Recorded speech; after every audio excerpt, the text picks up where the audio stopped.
గౌరవ ఉప ముఖ్యమంత్రి బట్టి విక్రమార్క గారికి నా అభినందనలు అధ్యక్ష. అదేవిధంగా అధ్యక్ష, భారతదేశంలోనే అత్యధికంగా 14 సార్లు బడ్జెట్ ప్రణాళికలను రూపొందించి రికార్డు సృష్టించిన మన రాష్ట్ర ఆర్థిక శాఖ ప్రత్యేక ప్రధాన కార్యదర్శి కె రామకృష్ణారావు గారికి కూడా నా శుభాకాంక్షలు తెలియజేస్తున్నాను. అధ్యక్ష, బడ్జెట్ ప్రసంగంలో నిజాలను ప్రచారంలో పెట్టాలని బట్టి గారు నీతులైతే బాగానే చెప్పారు అధ్యక్ష. బట్టి గారు ఈ సంవత్సరం ప్రవేశపెట్టిన బడ్జెటు గట్టి బడ్జెటా, వట్టి బడ్జెటా అనేది పరిశీలించే ముందు ఒక్కసారి గత సంవత్సరం బట్టి గారు పెట్టినటువంటి బడ్జెట్ను ఒక్కసారి సమీక్షించుకుందాం.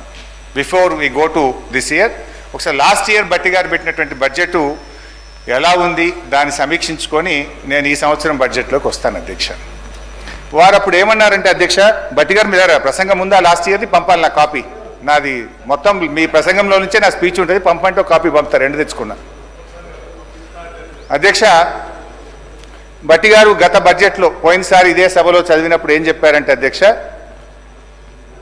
పేజ్ నెంబర్ 6, 10 ఏళ్ల తర్వాత వాస్తవానికి దగ్గరగా ప్రణాళికాబద్ధమైన బడ్జెట్ను తొలిసారిగా మా ప్రభుత్వం శాసనసభలో ప్రవేశపెట్టింది అని అన్నారు అధ్యక్ష. ఇది అబద్ధమా నిజమా ఇప్పుడే తేల్చేద్దాం. గత బడ్జెట్లో 2,91,159 కోట్లని గొప్పగా చెప్పుకున్నారు. ఇది వాస్తవిక అంచనాలు అని చెప్పారు. నేను ఆ రోజే చెప్పాను అధ్యక్ష, ఇది అవాస్తవిక అంచనాలు, ఇది రీచ్ కాదు అని చెప్పి నేను ఆ రోజే ఈ సభలో చెప్పాను అధ్యక్ష. ఇవాళ రివైజ్డ్ ఎస్టిమేట్లో ఏం పెట్టారు అధ్యక్ష, 27,000 కోట్లు తక్కువ చేసి చూపారు. ముఖ్యమంత్రి గారు నిన్నో మొన్నో ఎక్కడో మాట్లాడుకుంటూ మా బడ్జెట్ 60-70 వేల కోట్లు లోటు ఉంటుందని చెప్పి ముఖ్యమంత్రి గారు సెలవిచ్చారు అధ్యక్ష. అంటే గతంలో మీరు చెప్పిన అంచనా అవాస్తవము అని ఈరోజు తేలిపోయింది అధ్యక్ష. అధ్యక్ష, ఫస్ట్ ద ప్రామిస్ రిఫార్మ్స్ అంటే ఈ కాంగ్రెస్ది ఒక సూట్ అయ్యేటువంటి ఒక చిన్న కోడ్ చెప్తాను అధ్యక్ష. First they promise reforms, then they reformed their promises. అధ్యక్ష, పైన చెప్పిన కొటేషన్ ఎవరు చెప్పిండ్రో కానీ ఇది కాంగ్రెస్ పార్టీకి బాగా సూట్ అవుతుంది అధ్యక్ష.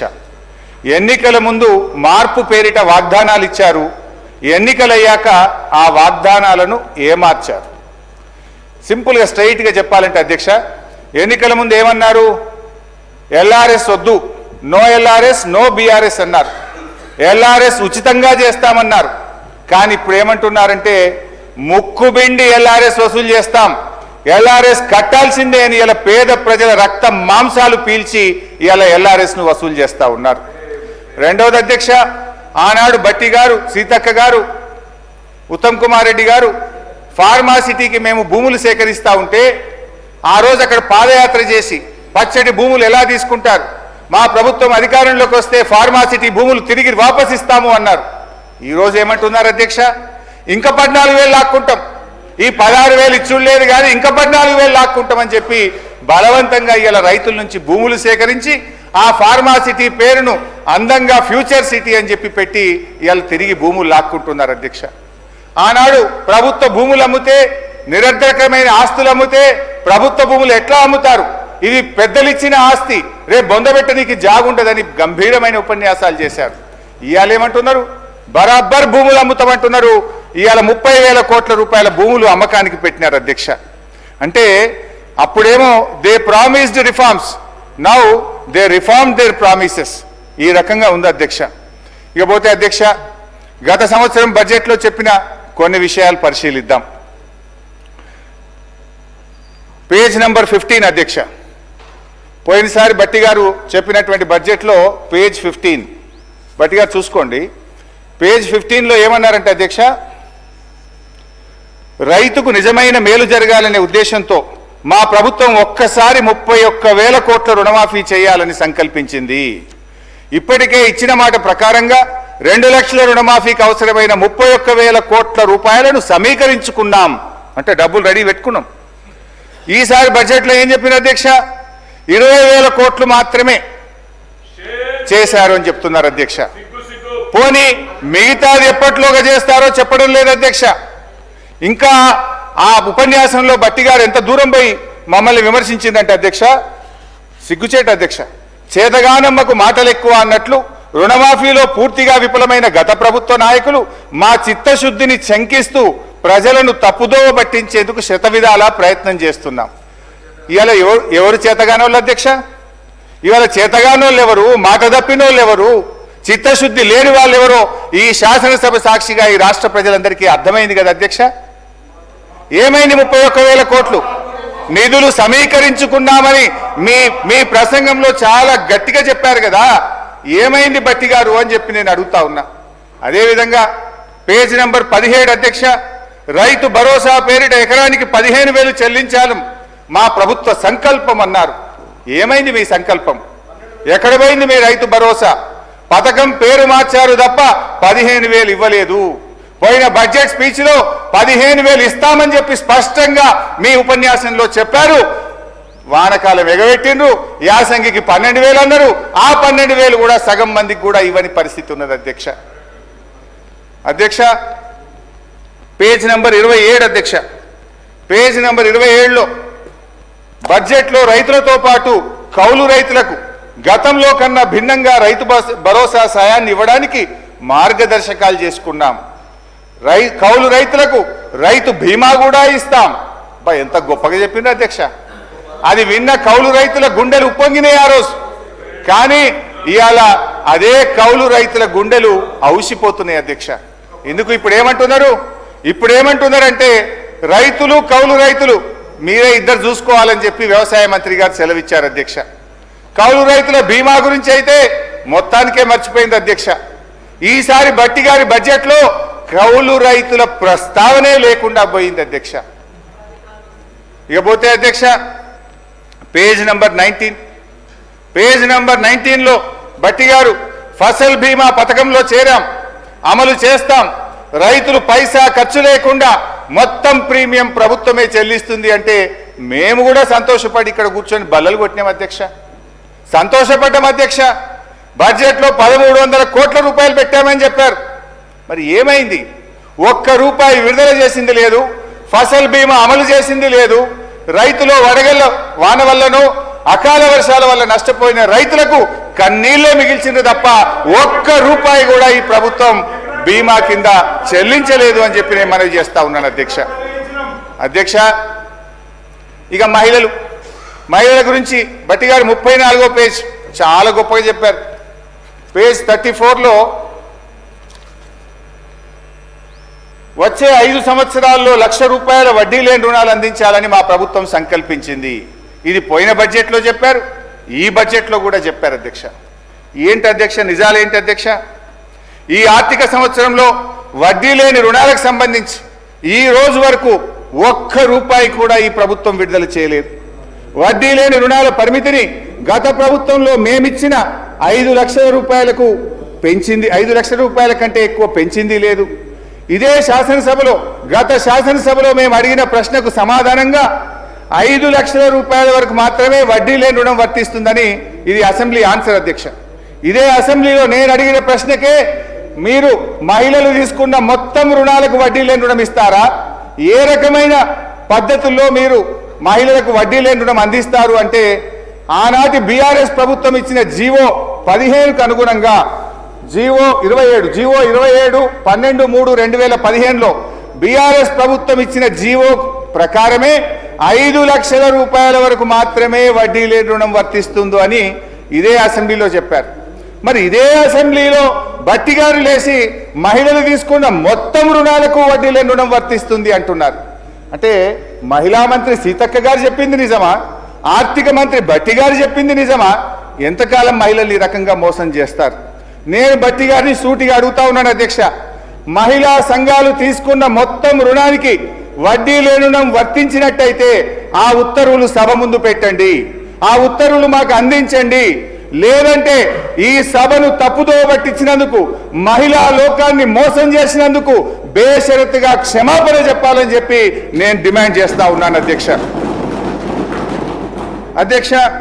తన బడ్జెట్ ప్రసంగంలో పోయినసారి ఈసారి పేజ్ నెంబర్ 35లో స్కూల్ యూనిఫామ్లు కుట్టినటువంటి మహిళా సంఘాలకు కుట్టు ఛార్జీల కింద 50 నుంచి 75 రూపాయలకు పెంచాం. 75 రూపాయలు మహిళా సంఘాలకు అందించామని చెప్పి బడ్జెట్ ప్రసంగంలో పోయినసారి చెప్పారు, ఈసారి కూడా చెప్పారు అధ్యక్ష.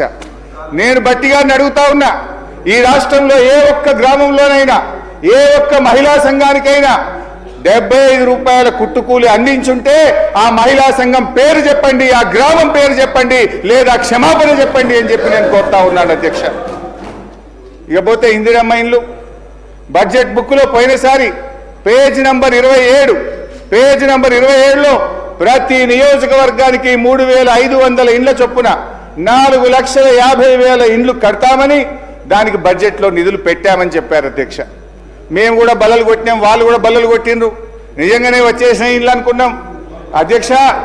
కాంగ్రెస్ పాలనలో, కాంగ్రెస్ యొక్క 16 నెలల పాలనలో 4.5 లక్షల ఇండ్లు కాదు కదా, 4 ఇండ్లు కూడా కట్టలేదు అధ్యక్ష. నేను బట్టి గారిని అడుగుతున్నా, పోనీ మీ మధ్యలో ఎక్కడైనా ఒక్క ఇల్లు కట్టారా చెప్పండి, ఎడగట్టారో పోదాం చూద్దాం. ఒక్క ఇల్లన్నా కట్టారా ఏడాది కాలంలో చెప్పి నేను అడుగుతా ఉన్నాను అధ్యక్ష. ఇంకా బాధ కలిగేది, పాపం ఈ రాష్ట్రంలో దళితులు, గిరిజనులు, మా బిడ్డ ఉప ముఖ్యమంత్రిగా ఉన్నాడు, మా బిడ్డ ఆర్థిక మంత్రిగా ఉన్నాడు, మాకు మేలు చేస్తాడని చెప్పి ఆశించారు అధ్యక్ష. పోయినసారి 24-25 బడ్జెట్ ప్రసంగంలో ఎస్సీ ఎస్టీలకు 1 లక్ష రూపాయలు అదనంగా ఇచ్చి పేదలు ఇండ్లు కట్టుకుంటే 6 లక్షల రూపాయలు ఇస్తాం, అందరికీ 5 లక్షలు ఇస్తాం, దళిత గిరిజనులకు 6 లక్షలు ఇస్తామని బట్టి గారు తన ప్రసంగంలో చెప్పారు. ఈ సంవత్సరం ప్రసంగంలో చూస్తే ఆ 1 లక్ష రూపాయలు మాయమైపోయింది అధ్యక్ష. ఆ 1 లక్ష రూపాయలు మాయమైపోయింది అధ్యక్ష. అంటే దళిత గిరిజనులను ఈ ప్రభుత్వం మోసం చేసింది, దగా చేసింది అని చెప్పి నేను ఈరోజు చెప్తా ఉన్నాను అధ్యక్ష. నేను I appeal honourable deputy CM గారు, మీరు ఒక దళిత బిడ్డగా మీరంటే మాకు ఎంతో గౌరవం. ఈ రాష్ట్రంలోని దళిత గిరిజనులకు కాంగ్రెస్ పార్టీ మేనిఫెస్టోలో చెప్పిన విధంగా, పోయినసారి బడ్జెట్ ప్రసంగంలో మీరు ఇచ్చిన హామీ విధంగా 1 లక్ష రూపాయలు పెంచి ఈ రాష్ట్రంలో ఎస్సీ ఎస్టీలు ఇండ్ల నిర్మాణానికి 6 లక్షల రూపాయలు ఇవ్వాలని సవినయంగా మీ ద్వారా వారికి విజ్ఞప్తి చేస్తున్నాను అధ్యక్ష. ఐ థింక్ మీరు కూడా నా మాటతో అంగీకరిస్తారని భావిస్తున్నాను స్పీకర్ గారు. అధ్యక్ష, నిరుద్యోగులకు ఇచ్చిన వాగ్దానం ఇది పేజ్ నంబర్ 6. పేజ్ నంబర్ 6లో నిరుద్యోగులకు ఏం మాట ఇచ్చారో, ఏం అమలు చేశారో ఒక్కసారి చూద్దాం అధ్యక్ష. నిరుద్యోగులకు సంబంధించి ఏం చెప్పారు అధ్యక్ష? జాబ్ క్యాలెండర్ ఇస్తాం. ఏమైంది అధ్యక్ష? ఈ జాబ్ క్యాలెండర్ను కూడా బట్టి గారే మొన్న అసెంబ్లీలో పెట్టారు పోయినసారి. జాబ్ క్యాలెండర్ కాస్త జాబ్లెస్ క్యాలెండర్ అయింది.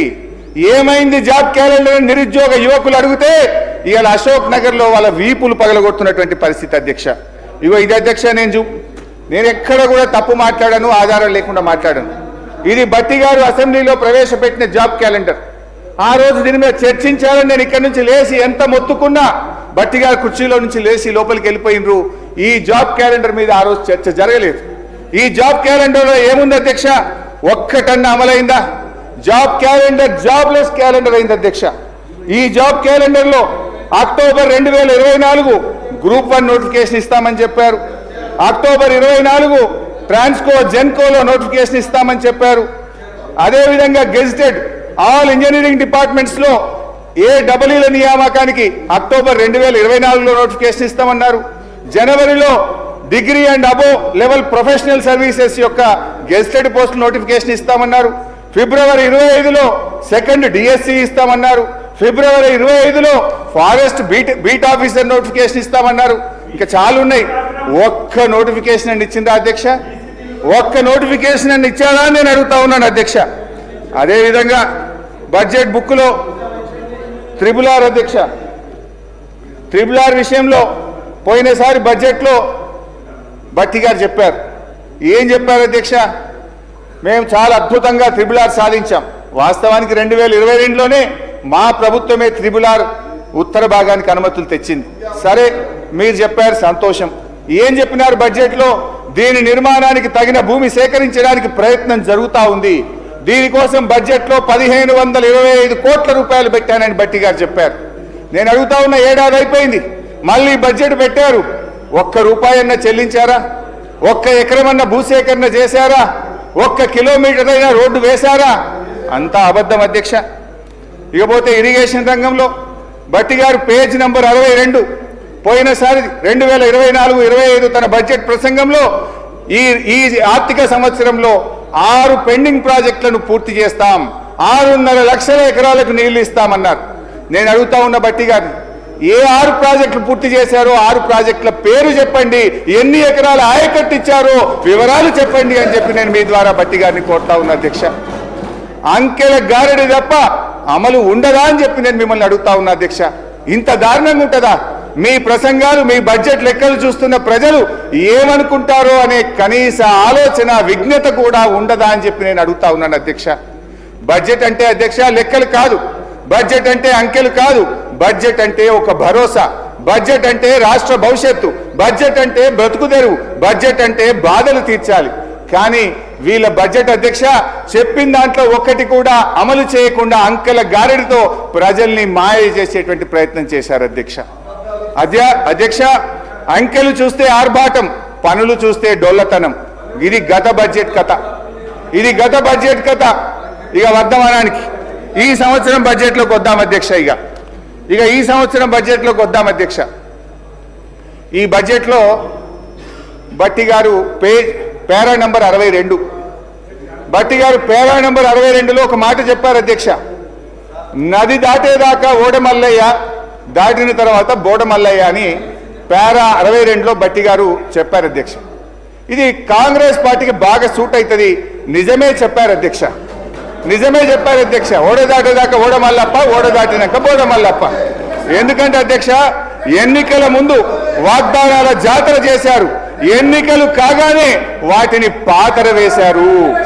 ఇవాళ మహాలక్ష్మి 2500 మోసం, 4000 రూపాయల పెన్షన్, రైతు భరోసా, రుణమాఫీ, తులం బంగారం, నిరుద్యోగ భృతి, ఏడాదిలో 2 లక్షల ఉద్యోగాలు, ఉద్యోగులకు పిఆర్సీ 4 డిఏలు, ఆటో డ్రైవర్లకు 12,000, అన్ని పంటలకు బోనస్, ప్రభుత్వంలో ఆర్టీసీ విలీనం, 5 లక్షల విద్యార్థి భరోసా కార్డు. బట్టి గారు ఇప్పుడు చెప్పండి, బోడమల్లయ్య ముచ్చట ఎవరికి వర్తిస్తారో ఒకసారి చెప్పాలని చెప్పి నేను బట్టి గారిని కోరుతా ఉన్నా అధ్యక్ష. అధ్యక్ష ప్రస్తుత బడ్జెట్ పై కూర్చోండి బైసా ప్లీజ్. నేను మాట్లాడినాక ఉప ముఖ్యమంత్రి గారు మాట్లాడతారు.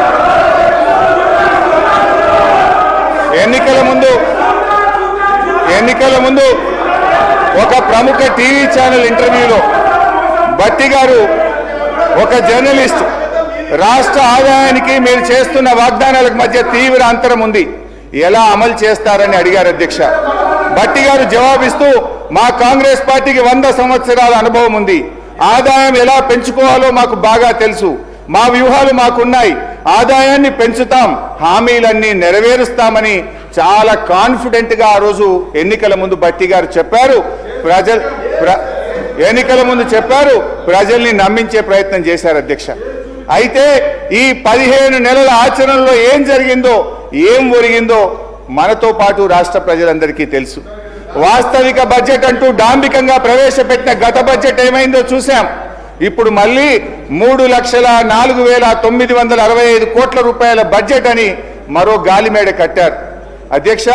ఇది మోస్ట్ డిజాస్ట్రస్ రూలింగ్, ఇది most disappointment budget. Congress disastrous పరిపాలన వల్ల రాష్ట్ర ఆదాయం మీద నెగటివ్ ఎఫెక్ట్ చూపిస్తుంది, రాష్ట్ర ఆదాయం అంతకంతకు క్షీణిస్తూ ఉంది. మరి అనుభవం గల బట్టి గారు ఇప్పుడు ఏం చేయాలి చెప్పాలి ఈరోజు.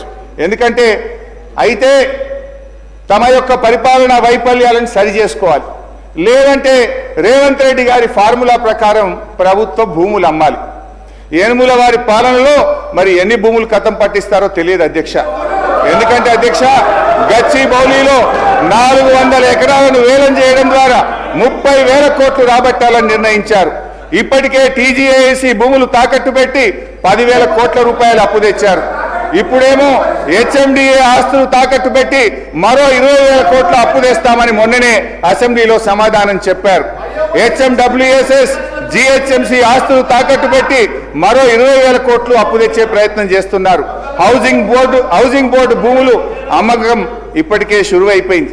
నాడేమో ప్రభుత్వ భూములు పెద్దలు ఇచ్చిన ఆస్తని, జాతి సంపదని, చచ్చిపోతే బొంద పెట్టడానికి జాగుండదని రేవంత్ రెడ్డి గారు చాలా గొప్పగా సుభాషితాలు చెప్పారు. ఇవాళనేమో అధికారంలో రాగానే బరాబర్ భూములు అమ్ముతామంటున్నారు, అమ్మకానికి నోటిఫికేషన్లు ఇవ్వడం షురు అయిపోయింది. అధ్యక్ష, అమ్మొద్దని ఆక్షేపించిన నోటితోనే ఇవాళ భూములను అర్రాస్ పాట పాడుతా ఉన్నారు అధ్యక్ష. దీన్ని వాటన్ తీరు మాట్లాడే దిగజారుడు రాజకీయం అంటారు అధ్యక్ష. మొత్తంగా 50,000 కోట్ల రూపాయల ఆస్తులు తాకట్టు పెట్టి లేదా ఆస్తులు అమ్మడం ద్వారా భూములను ఆస్తులను 50,000 కోట్లను సమీకరించే ప్రయత్నం చేస్తున్నారు. అంటే ఏంది అధ్యక్ష, అందిన కాడికి అప్పులు చేసుడు, విచ్చలవిడిగా భూములమ్ముడు, ఇదేనా మీ మార్కు పాలన అని అడుగుతా ఉన్నా.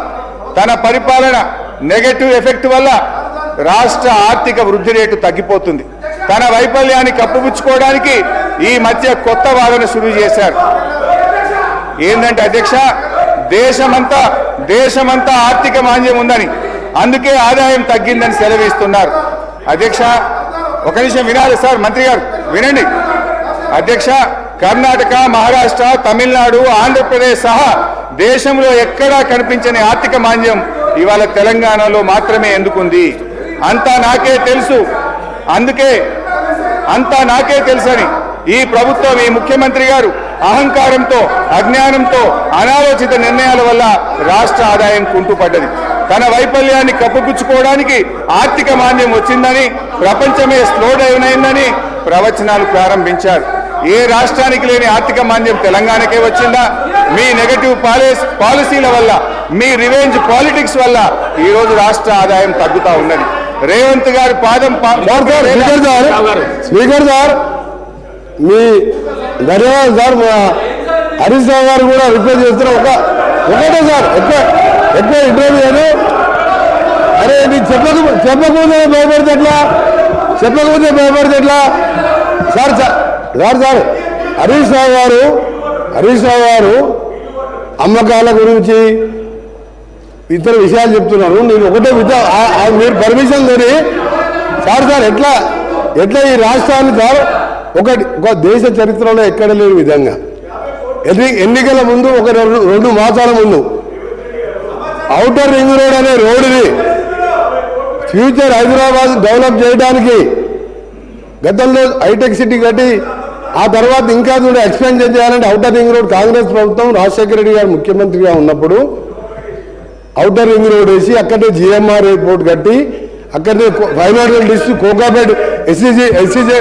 కోకాపేట్ ఎస్సీజెడ్తో పాటు ఇవాళ హైదరాబాద్ ఈ స్టేజ్లో బెంగళూరు తర్వాత ఉన్నదంటే Congress party PV Narasimha Rao express way కలుపుకుంటూ మెట్రో వరల్డ్ క్లాస్ మెట్రో తీసుకొచ్చి హైదరాబాద్ డెవలప్ చేస్తే సార్ 2 మాసాల ముందు ఎన్నికల 2 విషయాలు చెప్తా సార్ మీకు.